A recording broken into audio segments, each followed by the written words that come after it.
خوش نصیب لوگ وہ جن کو نصیب ہو صحبت اللہ۔ راہ ولی میں وہ تاثیر دیکھی، بدلتی ہزاروں کی تقدیر دیکھی۔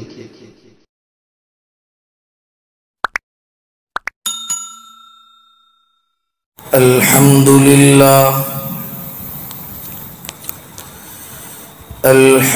لله وكفى وسلام على عباده الذين اصطفى خصوصا على أفضلهم وخاتم النبيين محمد الأمين وعلى آله وصحبه أجمعين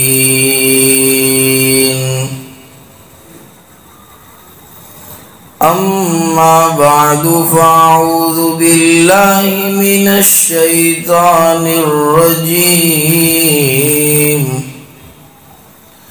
بسم الله الرحمن الرحيم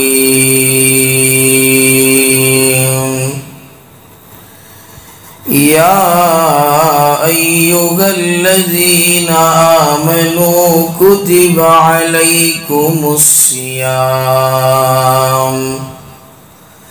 كما كتب على الذين من قبلكم لعلكم تتقون صدق الله العظيم اللهم صل على سيدنا محمد وعلى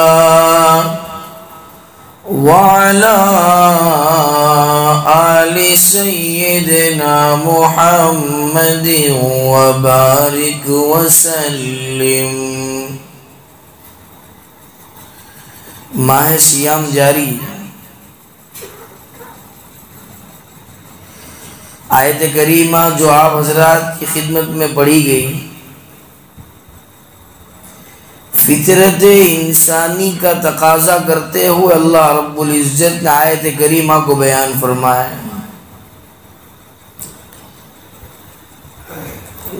جس کا خلاصہ اور ترجمہ یہ ہے، اے ایمان والو، کتب علیکم الصیام، تم پر روزے فرض کیے گئے، کما کتب علی الذین من قبلکم، جیسا کہ تم سے پہلے لوگوں پر یعنی تم سے پہلی امتوں پر بھی فرض کیے تھے، لعلکم تتقون، تاکہ تم متقی بنو، تاکہ تم کامیاب بنو، تاکہ تم فلاح پانے والے ہو جاؤ۔ اب اس میں فطرت انسانی کیا ہے؟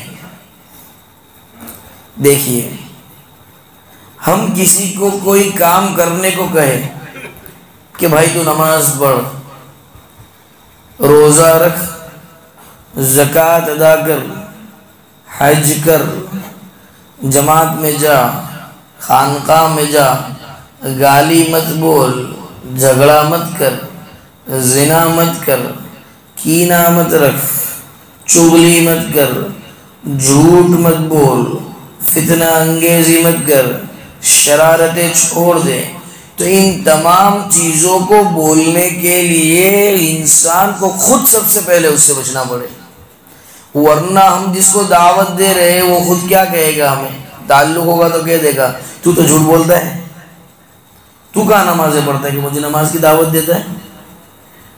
کہاں روزہ ہے تیرا؟ تو ویمل کھا رہا ہے، تو مجھے کیسے دعوت دیتا ہے روزہ رکھنا؟ تو سدھر بھائی، اس کے بعد گاؤں کو سدھارنے نکلنا، ایسا کہتا ہے نہیں۔ یہ انسان کی فطرت ہے، یہ انسان کا نفس ہے۔ اس لیے کسی کہنے والے نے بڑی اچھی بات کہی، فرمایا انظر ما قال ولا تنظر من قال، کہ تو دیکھ اس بات کو جو کہی جا رہی، ولا تنظر من قال، اور تو مت دیکھ اس آدمی کو کہ جو وہ کہہ رہا ہے۔ اس کی ایک مثال بیان کروں پھر اپنے آتے واپس آیت کریمہ۔ آج کل ہمارے معاشرے میں سب سے بڑی خرابی کیا ہے؟ اوہ یہ تو ٹانگ جتنا ہے، اس کی عمر تو دیکھو، اس کی زبان دیکھو کتنی چلتی ہے۔ ارے بھائی کیا زبان چلائی اس نے تو بیان کے اندر یہ کہا وہ کہا، ابھی اس کو کہو کہ اس کی عمر کے لحاظ سے بات کرے۔ اچھا وہاں تکلیف کیوں آتی ہے کہ بھائی یہ ہمارے سامنے بچہ تھا، آج بڑا ہوا ہے، ہمارے سے آدھی عمر ہے اس کی، تو ہمیں لگتا ہے نہیں ایسا نہیں ہونا چاہیے۔ ہمیں کسی کی عمر سے، کسی کے چہرے سے، کسی کی زبان سے، کسی کے گاؤں سے، کسی کے پیسے سے کیا لینا دینا؟ ہم کو تو وہ دیکھنا ہے کہ وہ کیا بات کر رہا ہے، ہم کو یہ نہیں دیکھنا ہے کون بیٹھا ہے، ہم کو بات لے لینی ہے، ہر ایک کی اچھی بات کو لینا ہے۔ اعتراض کرنا بہت آسان ہے۔ بہرحال بات کہیں کی کہیں چلی جا رہی۔ عرض یہ کر رہا تھا فطرت انسانی ہے یہ کہ کسی بھی کام کا ہم تقاضا کرتے ہیں، دعوت پیش کرتے ہیں، تو سب سے پہلے ہمیں اس کام پر پابند بننا پڑے گا اور ہمیں اس کام کی پابندی کرنی پڑے گی، تب جا کر ہم دعوت دیں گے تو کوئی قبول کرے۔ بہرحال آیت کریمہ میں بھی اللہ رب العزت جو بیان فرما رہے تو وہ یہ بیان فرما رہے ہیں کہ ہم نے جو تم پر روزے فرض کیے تو اس میں فطرت انسانی یہ ہے کہ دیکھو ایک آدمی کے اوپر اگر کسی کام کا بوجھ ڈالا جاوے 100 آدمی کی موجودگی میں تو اس ایک آدمی کو ایسا محسوس ہوگا اور ایسا فیل ہوگا کہ یہ کام تو یہاں پر اتنے سارے لوگ بیٹھے، صرف میرے ہی سپرد کیا گیا، اب میں تو مصیبت میں آ گیا، پریشانی میں آ گیا۔ تو اللہ رب العزت نے انسان کی فطرت کو دیکھتے ہوئے آیت کریمہ کو نازل فرمایا، اور چونکہ حقیقت پر بھی مبنی ہے، کتب علیکم الصیام کما کتب علی الذین من قبلکم، اے محمد صلی اللہ علیہ وسلم کی امت، تم پر جو روزے فرض کیے گئے ہیں نا، کہ تم سے پہلے جو انبیاء کرام گزرے ہیں ان میں بھی روزے فرض کیے گئے تھے۔ یہ بات اور ہے کہ ان کے مسائل میں کچھ فرق تھا ہمارے مسائل میں، اور ہمارے رولز اینڈ ریگولیشنز میں، اور ہماری باؤنڈریز میں، ہماری پریمائسز میں کچھ فرق ہے، ورنہ روزے تو پہلی امتوں میں بھی تھے اور آج بھی۔ تو اس سے انسان کو ایک طرح کا چین اور سکون اور اطمینان محسوس ہوتا ہے کہ نہیں یہ تو پہلے سے چلے آ رہا ہے روزے کا سلسلہ، تو اب ہم تو رکھیں گے انشاءاللہ، اور ثواب کی نیت سے رکھنے۔ روزے سے مقصود کیا ہے؟ اللہ ہمیں بھوکا اور پیاسا رکھ کر، اور اللہ ہمیں بھوکے اور پیاسے رہنے کا حکم عطا فرما کر کیا ثابت کرنا چاہتا ہے؟ کہ اللہ کے یہاں نعوذ باللہ رزق کی کمی نہیں، ہو ہی نہیں سکتا۔ اللہ کا خزانہ تو بہت بڑا ہے۔ اللہ اس سے یہ بندوں کو جانچنا چاہتے ہیں کہ بندہ کتنا میری اتباع کرتا ہے اور کتنا میرے احکام کو مانتا ہے۔ روزے سے مقصود محض اللہ کی رضا ہے، روزے کا مقصد محض خوشنودی الہی ہے۔ بھوکا پیاسا رہنا کیا ہے؟ اسی لیے تو احادیث کے مضامین میں ملا کہ جو شخص روزہ رکھنے کے بعد کوئی برائی کرتا ہے، غیبت کرتا ہے، چغلی کرتا ہے، دیگر گناہ کرتا ہے، تو محض بھوکا اور پیاسا رہنے کے علاوہ اس نے کچھ نہ پایا۔ محض بھوکا اور پیاسا رہنے کے علاوہ اس نے جو اصل اللہ کی رضا تھی، جو خوشنودی تھی اللہ کی، وہ تو یہاں حاصل نہیں ہو رہی۔ خوشنودی رب ذوالجلال کا حصول تو ہو نہیں رہا ہے۔ اس لیے روزہ رکھو تو اللہ کی رضا کے لیے رکھو۔ دوسری بات، روزہ روزہ روزہ تو روزے کا معنی کیا، روزے کا مطلب کیا، یہ بھی ہمیں معلوم ہونا چاہیے۔ روزے کو عربی میں الصوم کہا جاتا ہے۔ صوم، صوم کے معنی لغت میں اور ڈکشنری میں ملتے ہیں کھانے پینے اور جماع سے مطلقاً رک جانا۔ جماع یعنی صحبت سے، عورت کے ساتھ جسمانی تعلقات قائم کرنے سے، ہم بستری سے مطلقاً رک جانا، یعنی ایک پل کے لیے بھی انسان رک گیا گویا اس نے روزہ رکھا۔ ایک پل کے لیے بھی انسان کھانے پینے اور جماع سے رک گیا، اس نے کیا کر لیا؟ روزہ رکھ لیا۔ یہ تو اس کے لغت میں معنی ہے۔ لیکن اللہ روزے سے کیا چاہتے ہیں؟ اللہ کی جو ہے باؤنڈریز اور اللہ کی جو ہے لیمیٹیشنز کیا ہے روزہ رکھوانے کی؟ اللہ کا کیا حکم ہے؟ قرآن نے اسے اشارتاً بیان کیا، فرمایا حَتَّى يَتَبَيَّنَ لَكُمُ الْخَيْطُ الْأَبْيَضُ مِنَ الْخَيْطِ الْأَسْوَدِ مِنَ الْفَجْرِ ثُمَّ أَتِمُّوا الصِّيَامَ إِلَى اللَّيْلِ۔ روزہ ہمیں کب سے کب تک رکھنا ہے؟ تو اسے شریعت کی اصطلاح بیان کرے گی، اور وہ قرآن کی زبانی بیان کیا جا رہا ہے۔ فرمایا کہ روزہ صبح صادق سے کچھ دیر پہلے تک، یہاں ایک غلط فہمی کا ازالہ کرتا چلوں، لوگ اسے طلوع شمس سمجھتے ہیں۔ طلوع شمس پر تو فجر کی نماز کا وقت ختم ہوتا ہے، طلوع فجر پر روزے کا وقت ختم ہوتا ہے، کھانے پینے کا وقت ختم ہوتا ہے۔ طلوع شمس پر فجر کی نماز کا وقت ختم، اور طلوع فجر پر کھانا پینا اور جماع ختم۔ اب پرفیکٹ اور بالکل شارپ طلوع فجر پر بھی ہمیں بند نہیں کرنا ہے، احتیاطاً کہ بھائی گھڑی کا کوئی ٹھکانہ نہیں۔ آج کل لوگوں کا کوئی ٹھکانہ نہیں، تو گھڑی کا کہاں سے ٹھکانہ ہوگا؟ ہاں، تو یہ جو صبح صادق کا وقت ہوتا ہے اس سے 10 منٹ پہلے، 7 منٹ پہلے، 5 منٹ پہلے احتیاطاً کھانا پینا اور جماع بند کر دینا پڑے۔ پھر دنیاوی مثال میں ہم آتے آگے اس کو چلنے سے پہلے دیکھیے، قرآن کریم ایک قانون کی کتاب ہے۔ ہر چیز کا دنیا میں ایک قانون ہوتا ہے، کوئی بھی چیز اٹھا لو تو پھر یہ تو اللہ کی کتاب ہے اور اس کے اندر اللہ کے احکام ہے، تو کیا اس میں قانون نہیں؟ کالج میں جانا ہے، صبح 7 بجے آنا پڑے گا، یونیفارم پہن کر آنا پڑے گا، یہ بکس لانا پڑے گا، اور 11:30 کو چھٹی ہوگی۔ اب کوئی جا کر یوں کہے نہیں میں 8 بجے آؤں گا اور 12 بجے تک بیٹھوں گا، تو کالج والے کہیں گے بھائی ان کو دروازہ دکھاؤ۔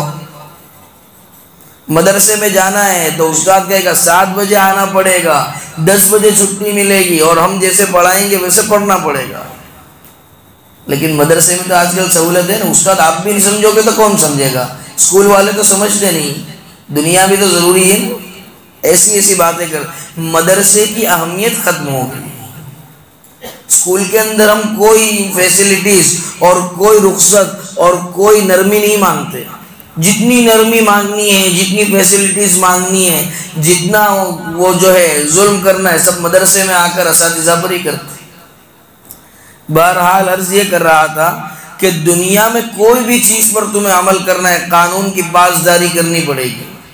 اب ٹریفک پولیس کا ایک قانون ہے ہیلمٹ پہننا، ماسک پہننا، تو اب ہم اگر جس طرح گھر سے نیچے اترے، ماسک پہنا، ہیلمٹ پہنا، گھر سے تھوڑا آگے گئے، ہیلمٹ اتار لیا، ماسک اتار لیا، اب پولیس والے نے ہمیں روکا تو کیا ہم اسے یوں کہہ سکتے میں گھر سے پہن کر نکلا تھا؟ نہیں، ہندوستان کی پولیس کا قانون یہ کہتا ہے جب تک گاڑی چلاؤ گے تب تک ہیلمٹ پہننا پڑے گا، جب تک گاڑی چلے گی تب تک ہیلمٹ پہننا پڑے گا۔ ہیلمٹ پہننے سے مراد کیا؟ کسی کو کہیں گے ہیلمٹ پہنو بھائی تو وہ یہی کرے گا، پہن کے اتارے گا۔ تو روزے کا مطلب یہی ہے، ایک پل کے لیے کھانے پینے اور جماع سے رک جانا۔ لیکن اللہ کا قانون کیا کہتا ہے؟ کب تک کے لیے رکنا؟ ہندوستان کی پولیس کا قانون کیا کہتا ہے؟ کب تک کے لیے ہیلمٹ اور ماسک پہننا؟ جب تک گاڑی چلاؤ تب تک۔ اللہ بھی فرماتے حَتَّى يَتَبَيَّنَ لَكُمُ الْخَيْطُ الْأَبْيَضُ مِنَ الْخَيْطِ الْأَسْوَدِ مِنَ الْفَجْرِ ثُمَّ أَتِمُّوا الصِّيَامَ إِلَى اللَّيْلِ۔ صبح صادق سے تمہیں کھانا چھوڑ دینا ہے، پینا چھوڑ دینا ہے، اپنی بیوی سے جسمانی تعلقات قائم کرنا چھوڑ دینا ہے۔ کیوں چھوڑنا ہے؟ اللہ کی خوشنودی کے لیے، رب ذوالجلال کی رضامندی کے لیے۔ کب تک چھوڑنا ہے؟ ثم اتم الصیام الی اللیل، غروب شمس تک تمہیں اللہ کی رضامندی کے لیے اپنے آپ کو بچانا ہے، کھانے سے سے بھی بچانا ہے، پینے سے بھی بچانا ہے، جماع سے بھی بچانا ہے، اور گناہ کے کاموں سے بھی بچانا ہے۔ یہ ہے شریعت کا اصل مقصد، اور شریعت کا اصل وقت، مقصد اللہ کی رضا، اور وقت غروب شمس تک صبح صادق۔ ایک بات تو ہوئی، اور ایک بات تراویح، چونکہ قرآن کریم تو ختم ہو گیا، بہت آخری معنی ہوا آپ کے یہاں، لیکن ایک بات بتلاتا چلوں، جنہوں نے پڑھی ہی ہے فبیہا تراویح، اور الحمدللہ بہت اچھا، لیکن ہم تراویح کس کو کہتے ہیں؟ دیکھیے ترویحتن کے معنی، تراویح یہ ترویحتن سے نکلا ہو، ترویحتن کے معنی ہوتے ہیں آرام کرنا۔ تراویح کیا ہے؟ عبادات میں آرام ہوتا ہے، انسان کو جب لطف آتا ہے تو ایسے بیٹھے گا تو اسے چین سکون اور آرام نہیں ملے گا، لیکن جب عبادات میں مشغول ہوگا اسے آرام محسوس۔ ایک مرتبہ اس میں ذات کی جو چاشنی ہے وہ چکھ لے نا انسان، اس میں ذات کی جو لذت ہے وہ محسوس کر لے، اس کے بعد انسان صرف اور صرف عبادات کا اور اللہ کے احکامات کی پاسداری کا اور اتباع رسول کا گرویدہ ہو کر رہ جاتا۔ بہرحال عرض یہ کر رہا تھا، تراویح یہ ترویحتن سے نکلا ہے۔ ترویحتن کے معنی آرام کے آتے ہیں۔ تراویح کا پڑھنا آرام، چین، سکون اور اطمینان کے ساتھ، اور ہر 4 رکعت پر جو ہے آرام سے بیٹھنا، اور جو دعائیں بتائی گئی ہے منقول ہے اسے پڑھنا۔ لیکن ہمارے یہاں کیا خرابی؟ بھائی آپ نے پڑھ لی تراویح؟ ہاں مولانا پورا قرآن پڑھا ہے ہم نے صابری مسجد میں۔ اچھا، میں نے تو آپ کو دیکھا آپ آخری صف میں بیٹھ کے چمچم کھا رہے تھے، بالاجی کے ویفر کھا رہے تھے، موبائل میں گیم کھیل رہے تھے، پب جی جو بھی ہے، باتیں کر رہے تھے، تو پوری 20 رکعت پڑھی۔ دیکھیے تراویح کی 20 رکعت کا پڑھنا یہ ایک الگ سنت، تراویح کی 20 رکعت یہ ایک مستقل سنت ہے، سنت موقع، لیکن تراویح کی 20 رکعت میں پورے قرآن کا سننا یہ ایک الگ سنت ہے، یہ ایک علیحدہ سنت ہے۔ گویا کہ ہم نے پورا مہینہ 20 رکعت تراویح پڑھی، ایک ہی سنت پر عمل کیا، جو کھاری اور چمچم کھائے اور امام صاحب آگے پڑھتے چلے گئے اور ہم نے بیٹھے بیٹھے سنا۔ تراویح میں قرآن سننا، امام کہے اللہ اکبر، ہم بھی اس کے پیچھے ساتھ ساتھ اللہ اکبر کہے، اور پورا قرآن حالت قیام میں امام کی اقتدا کرتے ہوئے سنے، تب جا کر تراویح میں قرآن سننے کی جو سنت ہے اس پر عمل ہو۔ آج کل اس میں بہت کوتاہی ہو رہی ہے، اور اتنی کوتاہی ہو رہی ہے، بعض جگہ تو اتنی کوتاہی ہوتی ہے، میں نام نہیں لیتا ورنہ یہ سوشل میڈیا کے ذریعے وہاں بات پہنچے گی تو پھر انہیں بھی برا لگے گا، لیکن حقیقت آگے تراویح جب پڑھاتا ہے امام اور پیچھے لاکھوں اور کروڑوں کے بزنس کی جو باتیں چلتی ہے آخری 2 صف میں، 3 صف 4 صف، تو اس میں جو شور و شغل ہوتا ہے، جو شور و شغف ہوتا ہے، اس کی وجہ سے آگے جو حافظ تراویح پڑھا رہا ہے اس کی غلطیاں آتی۔ یہ خود مجھ پر بیتی ہوئی ہے، میں تراویح پڑھا رہا تھا ایک جگہ، اب پیچھے سے باتوں کی آواز آ رہی ہے، اب جب باتوں کی آواز آتی ہے انسان اس قرآن کے ذہن میں ہوتا ہے قرآن پڑھانا ہے، پڑھنا ہے، ایک فکر، ایک بے چینی، گھبراہٹ ہوتی ہے، تو اس میں ایسا لگتا ہے وہ لوگ باتیں کر رہے ہیں لیکن ہمیں ایسا محسوس ہوتا ہے آگے کہ کوئی لقمے دے رہا ہے، پیچھے سے کوئی ہماری غلطیاں بتا رہا ہے، ہم چلتے چلے جاتے، لیکن کب تک؟ پھر ہمارا بھی تو دل یوں کہتا ہے کہ پیچھے والے کیا سوچیں گے، لقمہ لیتا ہی نہیں ہے، ہماری سنتا ہی نہیں ہے، اپنی ہی چلنے دیتا ہے، حالانکہ وہ غلطی نہیں بتا رہے ہوتے، ہم بھی صحیح جا رہے ہوتے، وہ بھی بے قصور ہوتے، لیکن ہم سوچتے یہ لقمہ دے رہے اور پیچھے والے سوچتے کہ مولانا کو کچھ یاد بات نہیں، اور پھر باہر نکل کے آج تو چھلٹے نکل گئے مولانا کے، کیوں؟ 7 غلطی کہیں ہوتی ہو باؤ پارے میں 4 رکعت میں، 10 غلطی کہیں ہوتی ہو، نہیں چلے نہیں ایسا۔ ارے بھائی تم کھاری اور چمچم کھاؤ، ایسا نہیں چلے، اور باتیں کر کے آگے پریشان کرو۔ تراویح کا سنا دینا اور مصلی پہ کھڑے ہو جانا کوئی آسان بات نہیں، کوئی آسان کام نہیں.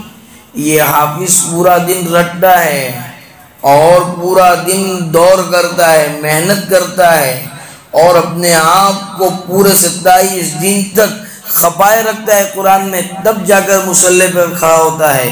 اور اس کی ایک غلطی پر اور اس کے تراویح میں 4 رکعت کو 10-12 منٹ کی جگہ 13-14 منٹ ہو جاوے، فوراً باہر نکلتے ہی، کیا امام صاحب بہت فارم میں تھے نا، آپ تو 2-3 منٹ لیٹ ہو گئی، سب کی 10 منٹ میں ختم ہوتی ہے، 12 منٹ میں ختم، آپ کو آج 14 منٹ ہو گئی. یہ سب سنی سنائی باتیں نہیں کر رہا ہوں، یہ سب بیت چکی ہے، وہ بتلا رہا ہوں کہ آج کل لوگوں کا ذہن ایسا ہو گیا ہے.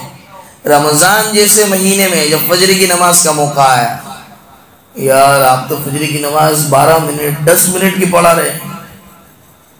اچھا کیوں؟ ارے وہاں فلاں مسجد میں 4 منٹ کی ہو رہی ہے، 6 منٹ کی ہو رہی ہے. رمضان میں تو تھوڑی ڈسکاؤنٹ ہو مولانا. رمضان ڈسکاؤنٹ نہیں مانگنا ہے.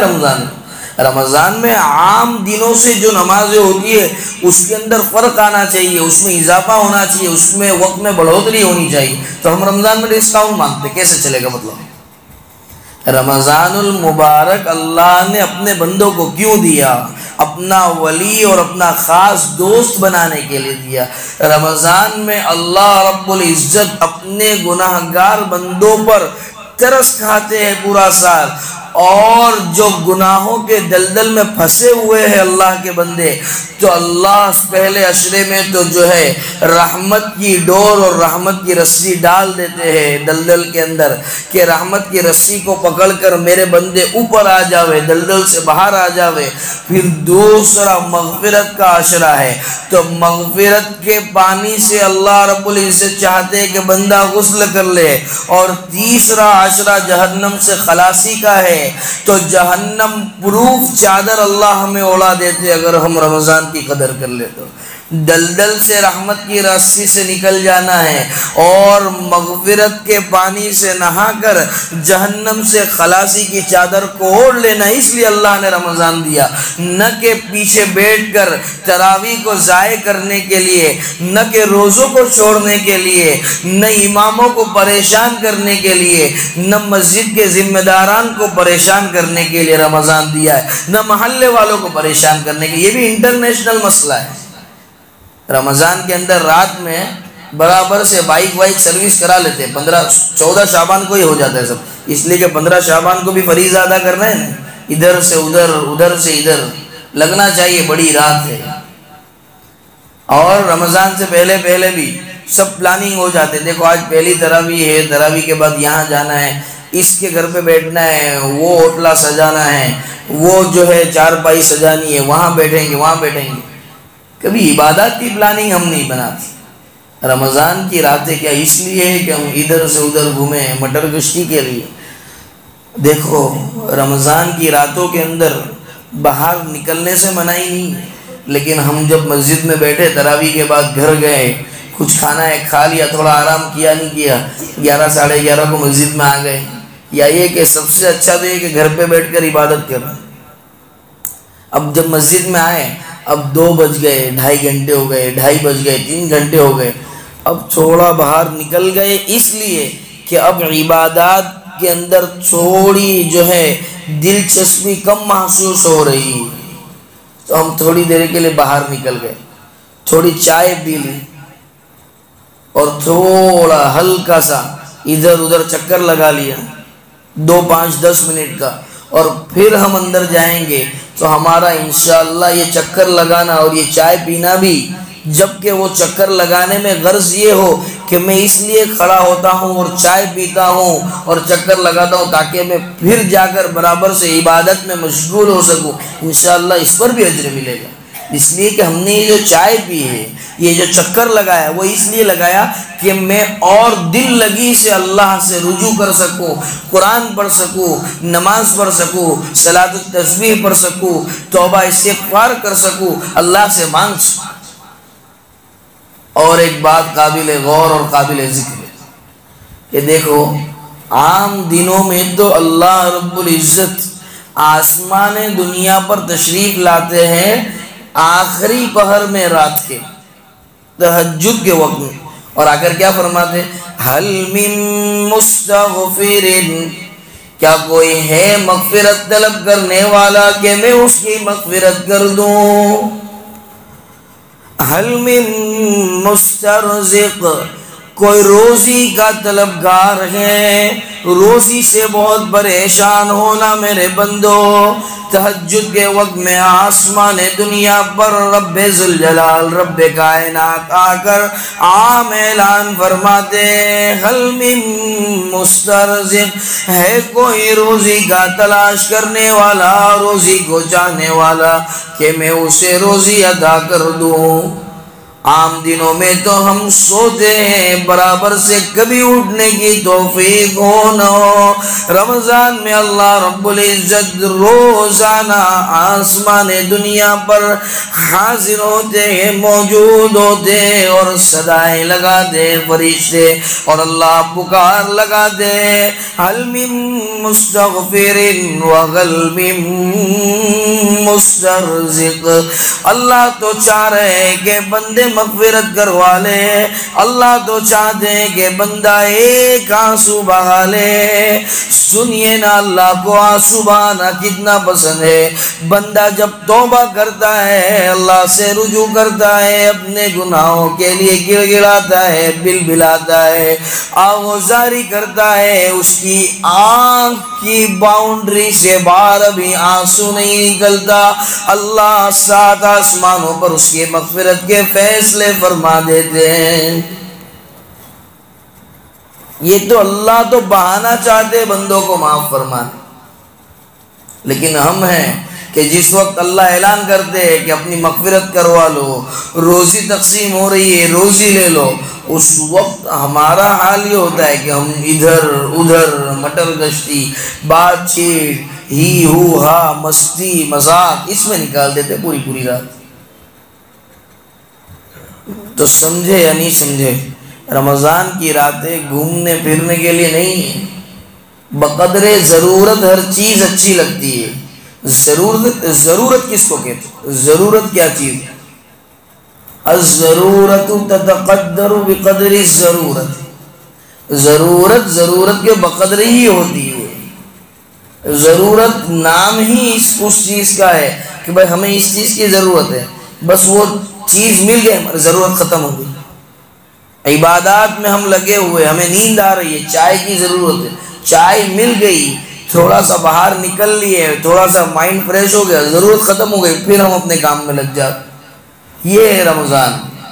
دیکھو آج جو لوگ قبر میں جا چکے ہیں، جو لوگ قبر میں پہنچ چکے ہیں، آج وہ لوگوں کو معلوم ہے، اور ان لوگوں کے لیے ایک سبحان اللہ کی جو قیمت ہے، اگر وہ لوگ کو قبر میں قرآن پڑھنے کی مہلت اور اجازت دے دی جاوے تو وہ ان کے ہزاروں قرآن کے بدلے میں ہم سے ایک سبحان اللہ خریدنے کے لیے راضی ہو جائیں گے۔ اس لیے کہ اب وہاں جا کر کسی سبحان اللہ کا اور کوئی الحمدللہ کی تسبیح کا کوئی فائدہ نہیں جب ہم قبر میں چلے گئے۔ اس لیے کہ یہ دنیا اللہ رب العزت نے جو بنائی اور اس میں ہمیں پیدا فرمایا، جو اسی لیے پیدا فرمایا اور اسی لیے ہمیں دنیا میں بھیجا، تاکہ جان لے کہ ہم میں سے کون ثابت قدم رہنے والا ہے، اللہ کے قرآن پر عمل کرنے والا ہے، سرکار کے طریقوں پر عمل کرنے والا ہے، اور کون ان طریقوں کو ٹھکرا کر، رب مانی زندگی کو ٹھکرا کر من چاہی زندگی گزارنے والا ہے۔ اور رمضان کی ایک خاص بات کہ اعتکاف بڑے فضائل کا حامل ہے۔ اعتکاف کے فضائل آپ نے بارہا تعلیم میں بھی سنے ہوں گے، مختلف علماء کرام کی زبان سے بھی سنے ہوں گے۔ چند موٹی موٹی باتیں بتا کر آگے چلو، پھر زکوٰۃ بات۔ دیکھیے اعتکاف جب کرنے کو کہا جاتا ہے تو نوجوانوں کی زبان سے کبھی کبھی ایسی باتیں نکلتی ہے، یہاں کام کاج اتنا ہے، اگر 10 دن کے لیے ہم مسجد کے حوالے ہو گئے تو دکان کون سنبھالے گا؟ اگر 10 دن کے لیے ہم مسجد کے حوالے ہو گئے تو گھر کے کام کاج کون کرے گا؟ ابھی وہ جو ریٹائر ہو گئے، جو بوڑھے ہو گئے، وہ بیٹھیں گے اعتکاف میں، ہمارا کام نہیں ہے۔ تو بھائی ایسا کس نے کہا کہ اعتکاف میں صرف سفید داڑھی والے ہی بیٹھ سکتے ہیں؟ اعتکاف میں صرف بوڑھے لوگ ہی بیٹھ سکتے ہیں؟ بڑھاپے میں تو انسان کو احساس بڑھ جاتا ہے کہ اب میری زندگی ختم ہو رہی۔ دیکھو زندگی کا کوئی بھروسہ نہیں، کہیں بوڑھے 100 سال کے ہو جاتے اور کہیں نوجوان 25 سال کی عمر میں دنیا سے روانہ ہو جاتے۔ فکر عقبا کی کر، فکر عقبا کی کر، آج ہی بے خبر، کل نہ کر کل کی کل کا بھروسہ نہیں، کل نہ آئی کبھی اور نہ آئے گی کل، کل نہ آئی کبھی اور نہ آئے گی کل، کل تو کیا ایک پل کا بھروسہ نہیں، کل تو کیا ایک پل کا بھروسہ نہیں۔ پرسوں یہاں جانا ہے، 10 دن کے بعد یہاں جانا ہے، 20 دن کے بعد یہاں جانا ہے۔ ارے 10 سیکنڈ کے بعد تیرے ساتھ کیا ہونے والا ہے تو نہیں جانتا۔ ہمارے دادا جان رحمت اللہ علیہ ایک بات یاد آئی، سنا دوں۔ ابھی 22 یا 23 شعبان کو دنیا سے تشریف لے گئے، اللہ کو پیارے ہو۔ سنیچر کا دن تھا، رات میں 2 بجے تو دوستوں کے ساتھ گئے تھے ایک جگہ دعوت میں، کھا کر آئے، خود گاڑی چلا کر گئے، خود گاڑی چلا کر آئے اور رات میں عبادت فرمائی۔ معمول تھا جتنی بھی لیٹ آؤ گھر پہ، برابر سے وہ نماز بھی پڑھتے تھے، رات میں دعا بھی کرتے تھے، سورہ واقعہ، سورہ ملک وغیرہ کا اہتمام تھا، پڑھے معمولات پورے۔ اب سو رہے، ابھی تو کھا کر آ رہے، معمولات پورے، کوئی تکلیف نہیں، سو رہے۔ 3:30 بجے کے قریب تھوڑا سا درد یہاں پر محسوس ہوا۔ ہماری دادی جان کو کہا کہ بلائی محسن کے ابا کو، بلاؤ بچوں کو بلاؤ۔ والد صاحب آئے دادا جان کے پاس، اب جب آئے کہا سورہ یاسین۔ ہمارے ابا نے، ہمارے والد صاحب نے، ہمارے جو بڑے چچا ہیں انہیں کہا بھائی گاڑی لے آؤ، تو کہا نہیں گاڑی لانے کی ضرورت نہیں، سورہ یاسین۔ پھر بھی چونکہ بچے تھے گئے گاڑی لینے کے لیے، ابا کی حالت دیکھی نہیں جا رہی۔ گاڑی جب آئی اور والد صاحب سورہ یاسین کی تلاوت مسلسل فرما رہے اور وہ بھی کچھ گنگنا رہے تھے، دادا جان کلمہ ہو قرآن ہو، بہرحال گنگنا رہے۔ جب گاڑی آ گئی کہا ہمارے والد صاحب نے اٹھ جاؤ ابا، بس صرف تھوڑے سے آگے ہوئے تو ہمارے چھوٹے چچا ہیں انہوں نے اٹھا لیا، ہمارے والد صاحب کے ساتھ نہیں کیا، ابھی تو تھوڑی آگے گئے کہ اللہ کو پیار ہو گئے۔ کیا معلوم تھا رات میں 1 بجے 2 بجے جب دوستوں کے ساتھ تھے، کھا رہے، بہت آرام سے پی رہے، گاڑی چلا کر آ رہے، رات میں عبادت کر رہے، سوچا ہوگا صبح میں یہاں جانا ہے، سوچا ہوگا نا رمضان آ رہا ہے، عمرے میں بھی جانا ہے، عمرے کا بھی سفر تھا کچھ ہی دنوں کے اندر ان کا، لیکن کیا معلوم تھا کہ عمرے کا سفر تو دور رہا، کل کے کام کاج تو دور رہے، یہ فانی دنیا کو الوداع کہہ کر مجھے اللہ کے یہاں حاضر ہونا ہے، اللہ کے یہاں مجھے پیش ہونا ہے، چکما دے کر چلے گئے۔ زندگی چکما دے جاتی ہے، زندگی اس کا دوسرا نام دھوکے بازی۔ زندگی کب دھوکہ دے دے نہیں معلوم، تو اس دھوکے کے لیے ہمیں تیار رہنا ہے، اور تیار کیسے رہنا ہے؟ اللہ نے جن کاموں کو کرنے کا کہا، رسول اللہ نے جن کاموں کو کرنے کا ان کو کرنا اور باقی کاموں کو چھوڑ دینا۔ تو پھر زندگی بھی ہمیں دھوکہ دے تو اس دھوکے میں بھی ہمیں مزہ آئے۔ اس لیے کہ جب ہم پیدا ہوئے تھے ہم رو رہے تھے اور زمانہ خوش تھا، ہم رو رہے تھے ہماری ماں بھی خوش تھی، نہیں میرے یہاں بچہ ہے، میرے یہاں بچہ آیا ہے، یہ تو روتا ہی ہے جب بچہ تو پیدا ہوتا ہے تو، لیکن جب ہم جائیں دنیا اور زمانہ رو رہا اور ہماری زبان پر لا الہ الا اللہ اور محمد الرسول اللہ جاری ہو، ہم ہنستے ہنستے دنیا سے جا رہے اور دنیا ہمارے جانے کے غم میں رو رہی ہے، ایسی موت ہے۔ تو یہ ایسا کہنے سے ایسی موت آئے گی کہ اعتکاف میں تو بڈھے لوگ بیٹھیں گے، ہم نہیں بیٹھنے والے، ہم تو دکان پہ جائیں گے، دھندا کریں گے، نوٹ کمائیں گے، نوٹ پیسہ مال پانی کمائیں گے، نہیں۔ اعتکاف کے فضائل کے لیے اور اعتکاف میں بیٹھنے والے کے لیے اتنا ہی کافی ہے کہ معتکف جو تھا اس کا سونا بھی عبادت، اس کا کھانا بھی عبادت، اس کا پینا بھی۔ مسجد میں 24 گھنٹہ میٹر چالو نہ چالو جائے، میٹر جاری نہ جاری جائے، فرشتے لکھتے ہی جاتے ہیں، مسلسل ثواب نیکیاں لکھتے ہی چلے جاتے ہیں۔ اب اس سے زیادہ ہمیں اور کیا فائدہ چاہیے؟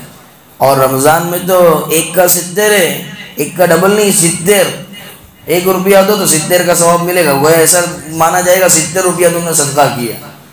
تو اب ہمیں اس مہینے کے اندر کہا جاتا ہے عبادات کے لیے اور ابھارا جاتا ہے اعمال کے لیے، ہماری زبان سے ایسے جواب نکلتے ہیں۔ تراویح میں ہم آرام کرتے، اعتکاف کے لیے ہم تیار نہیں ہوتے، بعض لوگ روزے رکھتے نہیں۔ بھائی مجھ سے تو پوڑی کی کھانے کی عادت ہے، رہا نہیں جاتا۔ ارے تو پوڑی کی کو اللہ کی رضا کے لیے چھوڑ دے، دیکھ پھر تو اللہ کی رضا کے لیے اس پوڑی کی کو چھوڑے گا، زندگی بھر کے لیے تیرا اس پوڑی کی سے واسطہ ختم ہو جائے گا، اس ویمل اور اس مانک چند سے تیرا واسطہ ختم ہو جائے گا، اس سگریٹ اور اس بیڑی سے تیرا واسطہ ختم ہو جائے۔ تو اللہ کے لیے چھوڑ کے تو دیکھ، تو اللہ کے لیے اپنے آپ کو تھوڑا مجاہدہ اور تھوڑی مشقت کروا کے تو دیکھ۔ بہرحال 5ویں بات یہ عرض کرنی تھی کہ زکوٰۃ، دیکھیے زکوٰۃ کا آدمی صاحب نصاب کب بنتا ہے؟ آدمی میں پرفیکٹ رقم تو نہیں بتا سکتا، اس لیے کہ اب سونا اور چاندی کا جو بازار ہے یہ بھی ایک سٹا بازار ہو گیا ہے، جگاری بازار ہو گیا ہے، روزانہ بھاؤ اوپر نیچے ہوتا ہے۔ ابھی میں کچھ بھاؤ بیان کر دوں پھر فون آئیں گے، مولانا آپ نے غلط بیان کیا، میرے پاس 100 روپے کم ہے ورنہ میں زکوٰۃ کا مستحق ہو جاتا۔ ارے بھائی آج کے حساب سے تو زکوٰۃ دینے والا تھا، اب آج بھاؤ کم ہو گیا، زیادہ ہو گیا، تو اب تو زکوٰۃ دینے والا نہیں، تو صاحب نصاب نہیں۔ تو شریعت نے جو نصاب بیان کیا 7.5 تولہ سونا ہو یا 52.5 تولہ چاندی ہو، 7.5 تولہ سونا ہو یا 52.5 تولہ چاندی ہو تو تمہیں زکوٰۃ ادا کرنی پڑے گی۔ اب دیکھ لو، اور 7.5 تولہ اور 52.5 تولہ، بعض لوگ نا ہوشیاری کرتے اس میں بھی کہ بھائی ہمارے پاس تو 3 تولہ 4 تولہ سونا ہے۔ ارے بھائی اس کی قیمت، یہ چاندی کی جو صاحب نصاب تو بنتا ہے اس کی قیمت کو پہنچ چکی ہے نہیں، تب بھی زکوٰۃ ادا کرنا پڑے گی، تب بھی ہمیں زکوٰۃ ادا کرنا پڑے گی۔ بہرحال 7.5 تولہ سونا یا 52.5 تولہ چاندی ہو تو اگر 1 سال ہو گیا ہو تو شریعت کہتی ہے کہ آپ صاحب نصاب ہو، تو اب جب صاحب نصاب بن گئے تو تمہیں اس میں سے زکوٰۃ ادا کرنی پڑے گی۔ اب اس میں زکوٰۃ کتنی، کس کے پاس کتنا مال ہے، کتنی ادا کرنی پڑے گی، تو سب کا حساب الگ الگ ہوتا ہے، مختلف حساب ہوتا ہے۔ اگر ہمیں اللہ نے سمجھ دی ہے، ہمیں آئیڈیا ہے، مسئلہ معلوم ہے تو ہم زکوٰۃ نکال لیں اس میں سے، اور مسئلہ معلوم نہیں ہے تو ہمارے مسجد کے امام صاحب ہے، مولانا ہے، یا اور کوئی جو مولانا جن کے ساتھ ہمارا تعلق ہو، فون پر کانٹیکٹ ہو، ان سے کہہ دے مولانا میرے پاس اتنا مال ہے۔ ایک حساب یاد رکھو، 1,00,000 روپے اگر ہمارے پاس ہے، 1,00,000 تو اس میں 2,500 زکوٰۃ لگے گا، 2.5% لگے گا 1,00,000 روپے۔ اس اعتبار سے ہمیں زکوٰۃ نکالنا، اس اعتبار سے ہمیں زکوٰۃ ادا کرنا ہے تو کرنا ہے۔ زکوٰۃ یہ مال کا میل ہے اور مال کو محفوظ کرنے کا سب سے بڑا ذریعہ ہے۔ دیکھو زکوٰۃ جب ہم ادا کرتے ہیں نا تو زکوٰۃ لینے والوں کے لیے بھی ایک بات خاص طور پر یاد رکھنی کہ جو زکوٰۃ کا مستحق ہے، دینے والا تو تحقیق کرتا ہے، کبھی خطا بھی کر لیتا ہے، لیکن لینے والے کو دھیان رکھنا چاہیے۔ اگر وہ زکوٰۃ کا مستحق ہے تو اس کے لیے اس مال میں برکت ہے، اس کے لیے وہ مال میں برکت ہے اللہ کی طرف سے۔ لیکن جو زکوٰۃ کا مستحق نہیں لیکن عادت ہوتی ہے نا بعض لوگوں کو کہ مانگتے ہیں چمٹ چمٹ کر مانگتے. قرآن کیا کہتا ہے؟ لا يسألون الناس الحافا. چمٹ چمٹ کر مت مانگا کرو، لوگوں کے پیچھے پڑھ کر مت مانگا کرو. تو یہاں پر بہرحال عرض یہ کر رہا تھا کہ جو زکوٰۃ کا مستحق ہے اس کے لیے تو اس مال میں برکت ہے، لیکن جو زکوٰۃ کا مستحق نہیں اس کے لیے اس مال میں برکت نہیں، بلکہ اس کے لیے وہ مال جو زکوٰۃ کا مستحق نہیں ہے اس کے لیے زکوٰۃ کا لینا کسی گندگی اور کسی ناپاکی کے لینے سے کم نہیں. آج کل یہ ٹرینڈ ہو گیا ہے، زکوٰۃ لیتے ہی رہتے. ارے ہمیں پتہ لگانا چاہیے کہ بھائی 52.5 تولہ چاندی کتنے کی ہے؟ آج غالباً 36-37 ہزار کی ہوگی، زیادہ سے زیادہ 40 ہزار کی ہوگی. اگر ہمارے پاس اتنا مال ہے، اتنا پیسہ پڑا ہوا، اتنا پیسہ نہیں تو اتنا سونے کے بٹن ہے، سونے کی جو ہے بالی ہے، کانٹا ہے، کچھ بھی ہے، اگر 52.5 تولہ کو پہنچ جاتا ہے ہمیں زکوٰۃ دینا پڑے گی. لینا دور رہا، دینا پڑے گی ہمیں. تو پھر ہم کیسے زکوٰۃ اس طرح سے لے سکتے؟ آج کل اس میں بہت بے احتیاطی برتی جا رہی ہے. اللہ رب العزت زکوٰۃ کی ادائیگی کو بھی آسان فرماوے، زکوٰۃ کے لینے دینے کو قبول فرماوے، ہمارے روزوں کو، ہماری تراویح کو، ہماری عبادات کو قبول فرماوے، اور چند بچے کچھ ایام ہیں ان کی قدردانی کرنے کی توفیق عطا فرماوے. بس انہی گزارشات پر آج کی بات ختم کرتے ہیں. وآخر دعوانا عن الحمد للہ رب العالمین.